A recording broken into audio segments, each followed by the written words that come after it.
Bonjour à toutes et à tous, je suis Isabelle Dereux, présidente fondatrice de l'association Petite Main Grand Cœur, qui vient en aide aux bébés prématurés.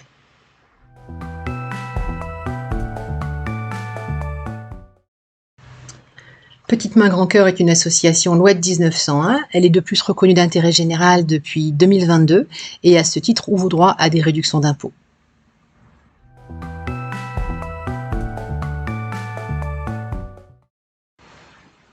Petite Main Grand Cœur a des conventions avec 8 hôpitaux des Hauts-de-France. Une convention, c'est un document qu'on établit avec le service de néonatologie et qui nous permet de nous mettre bien d'accord sur ce que nous allons proposer et ce dont le service a besoin.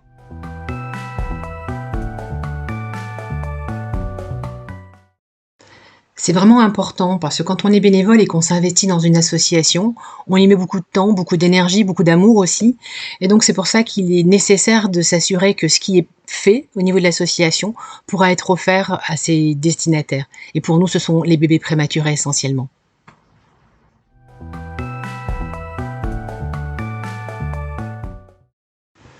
Ce que je vous propose pour que cette présentation ne soit pas trop longue, c'est de la découper en plusieurs parties. Donc notre association travaille suivant deux axes, l'axe parents d'une part et l'axe service de néonatologie. Donc ce que je vous propose, c'est aujourd'hui de vous expliquer ce que nous faisons pour les parents, évidemment pour leurs bébés, mais juste pour eux.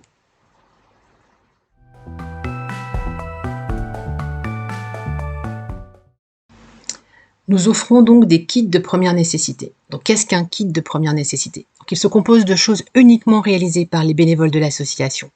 Donc la première chose et la plus importante globalement dans ce kit, c'est la couverture pour le pot à pot. Il est extrêmement important pour le bébé de pouvoir être en contact direct avec sa maman et son papa. Donc il faut aussi qu'il ait bien chaud et donc on réalise des couvertures pour le pot à pot. Nos couvertures sont une face tricotée ou crochetée, mais elles sont systématiquement doublées d'une matière extrêmement douce parce que la peau des bébés prématurés est extrêmement fragile et que croire que c'est doux pour nous en tant qu'adultes, ça l'est également pour lui. Non, c'est vraiment pas suffisant. Pour eux, c'est un peu l'effet papier de verre, donc il est nécessaire de pouvoir y mettre un tissu extrêmement doux. Donc systématiquement, nos couvertures sont doublées de ce qu'on appelle du minky, c'est-à-dire une matière très très douce et très moelleuse où on a envie de mettre les mains dedans et qui va protéger le corps du bébé en le gardant bien au chaud sur ses parents.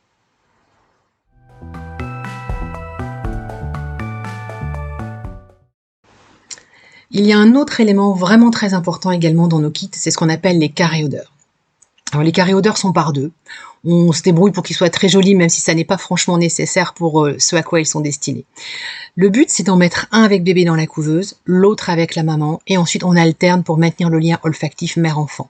Ce qu'il faut savoir, c'est que certains bébés naissent extrêmement grands préma et vont passer un long moment dans les incubateurs.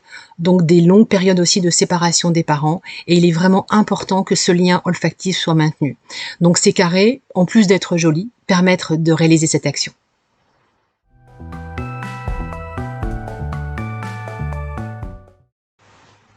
Au fil du temps, on a en plus appris que les soignants dans les services de néonat s'en servent aussi pour deux autres choses. Donc, au moment de la toilette du bébé, ils viennent recouvrir ses yeux délicatement de manière à ce qu'il soit protégé de la lumière trop forte ou des mouvements. Les bébés préma ont vraiment besoin d'avoir les yeux protégés parce que leur développement n'est pas terminé. Et une deuxième chose aussi, c'est pour les grands préma à nouveau, le carré est déposé sur leur petit corps de manière à les garder un peu plus au chaud dans la période de couveuse. Voilà, c'était pas les choses qu'on avait prévues au départ et puis finalement, c'était juste logique pour les soignants d'en faire également cet usage.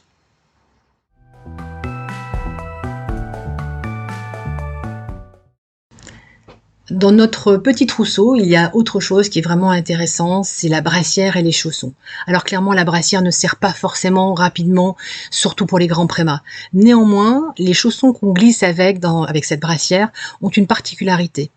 Alors ils sont comme ceci. C'est pas qu'ils sont pas finis, c'est simplement qu'ils permettent, grâce au trou au niveau du talon, de passer la sonde de mesure de saturation en oxygène.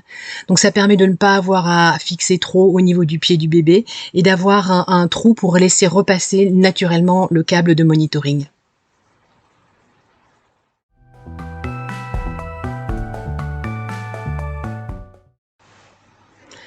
Et c'est toujours très drôle de voir l'effet sur les infirmières ou sur les services quand on les présente au départ. C'est le waouh, c'est génial, on n'y avait pas pensé. Voilà. Bon, maintenant, et clairement, le secret est éventé puisque toutes sont plutôt au courant.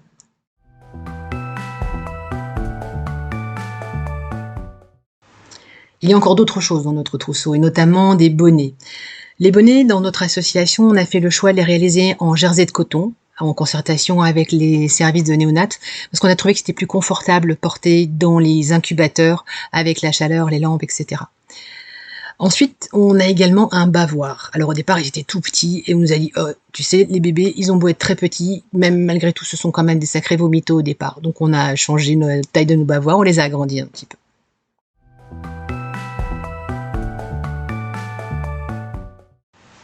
Et la dernière chose qui compose notre kit, c'est un petit sac à linge, réalisé également par nos bénévoles, dans lequel on vient glisser ce trousseau. Le trousseau, chez nous, est lavé systématiquement avec une lessive bio et sans parfum.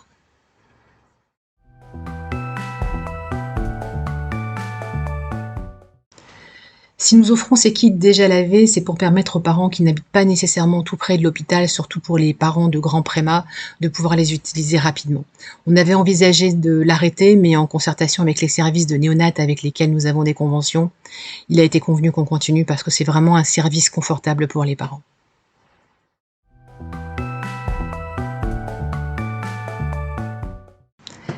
Une fois lavés, nos kits sont assortis avec goût par quelques-unes des bénévoles avec lesquels on prend plaisir à réaliser les kits.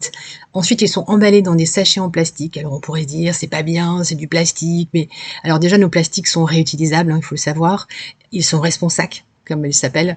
Et en plus, ce qui est important, c'est de les garder propres parce que ça ne sert à rien de nous de les laver si c'est pour les offrir dans un sachet en papier ou dans un sac tote bag qui est génial à réutiliser aussi, mais qui ne permet pas de garder ces kits propres prêts à l'utilisation.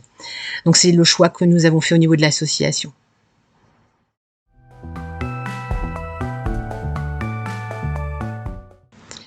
Donc une fois que nos kits sont assortis, ils ont été lavés, ils ont été emballés, donc maintenant, en général, dans 99% des cas, les kits seront offerts au travers des hôpitaux avec lesquels nous avons nos conventions. Il arrive aussi qu'on soit sollicité en direct, et ça c'est toujours possible, les demandes sont toujours étudiées avec beaucoup de bienveillance, donc soit nous y répondons directement, soit nous faisons appel à nos amis d'autres associations quand il s'agit d'un bébé qui n'est pas forcément dans les Hauts-de-France.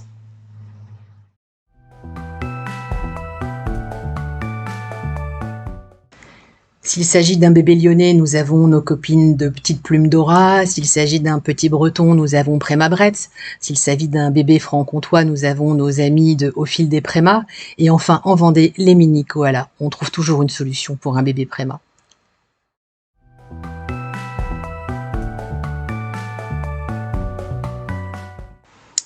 Voilà, nous arrivons au bout de la première partie de cette présentation. Donc j'espère que ça vous a intéressé. Maintenant, il y a plusieurs façons pour vous de nous aider. Donc ça va vraiment des choses qui sont toutes simples, à savoir de nous suivre sur les réseaux sociaux, de liker notre page, de vous abonner à la newsletter sur notre site web, ou peut-être, pourquoi pas, de nous rejoindre si vous avez des talents en couture ou en tricot, puisque les bénévoles sont toujours les bienvenus, et même si vous n'êtes pas nécessairement des Hauts-de-France. Et la façon aussi, bien évidemment, c'est de faire des dons. Donc vous trouverez toutes les informations utiles pour cela sur notre site web. Et j'espère vous revoir très bientôt pour une autre vidéo. À bientôt.